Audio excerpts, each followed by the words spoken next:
Hamı müsəlmandır, hamı Əhl-i-Beyt aşıqıdır.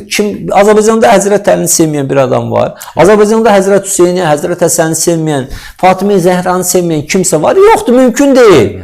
Yəni özünə müsəlman deyən hər bir kəs Peyğəmbər və onun Əhl-i-Beyti sevməlidir də. Təbii ki, bu İslamın az qala şərtidir. Peyğəmbəri sevmək, onun ailəsini sevmək, nəvələrini sevmək. Çünki İslam dini bunların çiynində yüksəlib. Necə sevməyə bilərsin? Amma bilirsiniz, İslama aşiq olmaq, İslamın vurğun olmaq, Allaha qul olmaq ayrı şeydir. İrana qul olmaq ayrı şeydir. Ehtilata qul olmaq ayrı şeydir. Şiə olmaq ayrı şeydir. İrancı olmaq ayrı şeydir. Bunu ayıracağıq. Yəni mən müsəlmanam, əlhəmdülillah.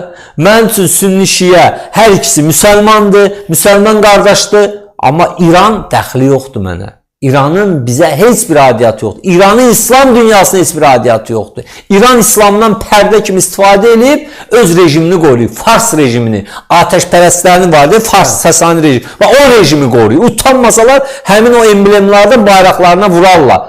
Yəni bayrağında Allah sözü olan bir dövlət necə sən müsəlmanla xristiyanın sənin məclisində donuz saxlayan bir dövlətin yanında necə dura bilərsən? Yəni bu məsələdə ayıq-sayıq olmaq bizim mövqeyimiz bəllidir. Kimsə bizi ay İsrail pərəst, İranı tənqid edirsə o demək deyil mən İsrail aşiqiyəm. İsrail də silahını satır, pulumuzu verib silahımızı alır.